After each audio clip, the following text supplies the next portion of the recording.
রাতের অন্ধকারে ঘরের দরজা বন্ধ করে বাতি নিভিয়ে একাকী রুমের মধ্যে মোবাইল বের করে অনেক গুনাহ আমরা করে থাকি, যা পৃথিবীর কোনো মানুষে না জানলেও না দেখলেও কে দেখেন?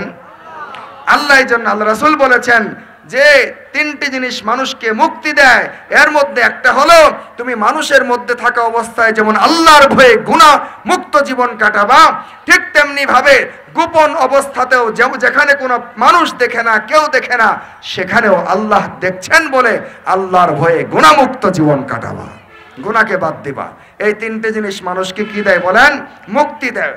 আর তিনটে জিনিস মানুষের গুনাহকে মুছে দেয়, গুনাহকে মুছে দেয়। সালাতুন কাফফারাত, গুনাহকে মুছে দেয়। নাম্বার 1, ইসবাগুল ওযু ফিস সাবারাত। ঠান্ডা কনকনে শীত, এখন ওযু করতে কি মজা লাগে না কষ্ট লাগে? বলেন না। এশার নামাজ, ফজরের নামাজের সময় খুব কষ্ট লাগে।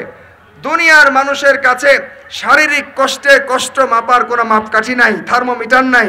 হ্যাঁ, জ্বর মাপার আছে, কিন্তু কষ্ট কি পরিমাণ এটা মাপার যন্ত্র নাই। কিন্তু আল্লাহ তাআলার কাছে এই যন্ত্র আছে। ওযু করতে গেলে কতটুকু কষ্ট হয় এটা মাপার মাপকাঠি কার কাছে আছে বলেন? আল্লাহর কাছে। কষ্ট সত্ত্বেও ঠান্ডার মধ্যে যারা সুন্দর করে ওযু করে, ডইলে ডইলে ওযু করে, কোথাও যেন শুকনো না থেকে যায়, এরকম করে ওযু করে, নবীজি বলেন এই রকম করে ওযু করলে আল্লাহ তাআলা গুনাহগুলোকে মুইছা দেয়। ইসবাবুল ওযু ফিস সাবারাত। নকলুল আকদামি ইলাল জামাআত। যে ব্যক্তি ঘর থেকে মসজিদের দিকে যায়, চলাফেরা করে, এই যে এক পা উঠায় আরেক পা ফেলে, এই যে পা উঠায় আর ফেলে, প্রত্যেক কদমে কদমে আল্লাহ তার গুনাহগুলোকে মুছা দেয়। ওয়া নকলুল আকদামি ইলাল জামাআত। আল্লাহ তাআলার দিকে যখন হেঁটে হেঁটে যায়, আল্লাহ তাআলা মানুষের গুনাহকে কি করে দেয় বলেন না? মুছে দেয়। নাম্বার 3 হলো ইন্তেজারুস সালাতি বাদাস সালাহ। এক নামাজ পড়ে আরেক নামাজের অপেক্ষায় থাকা।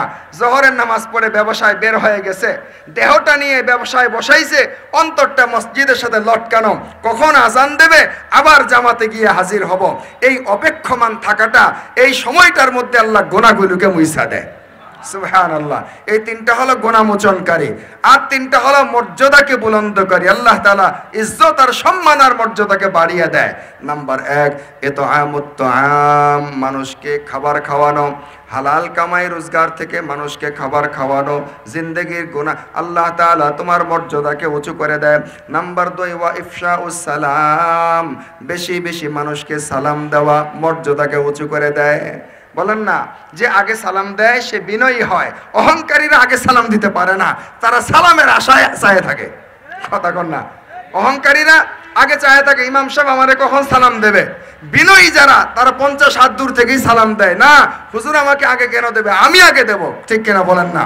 এই জন্য বলেন যে ব্যক্তি আল্লাহর জন্য নিচু হয়, মান তাওয়াদা লিল্লাহ রাফাআহুল্লাহ, আল্লাহ তাকে উঁচু বানিয়ে দেয়, মর্যাদা বাড়িয়ে দেয়। তো 2 নাম্বার হলো যে ইফশাউস সালাম, বেশি বেশি কি দেওয়া বলেন? সালাম দেওয়া।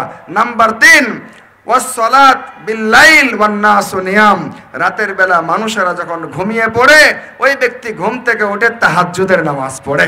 যে ব্যক্তি তাহাজ্জুদ নামাজ আদায় করে, আল্লাহ তাআলা তাদের সম্মান, তাদের মর্যাদা দুনিয়া আখিরাতে বাড়িয়ে দেন। বলেন আমিন। আল্লাহ তাবারাকা ওয়া তাআলা আলোচিত হাদিসগুলোর উপরে, আমলগুলোর উপরে আমাদের সবাইকে, বলনেওয়ালা শুননেওয়ালা সকলকে আমল করার তৌফিক দান করুন। বলেন আমিন। ওয়া আখিরু দাওয়ানা আনিল হামদুলিল্লাহি রাব্বিল আলামিন।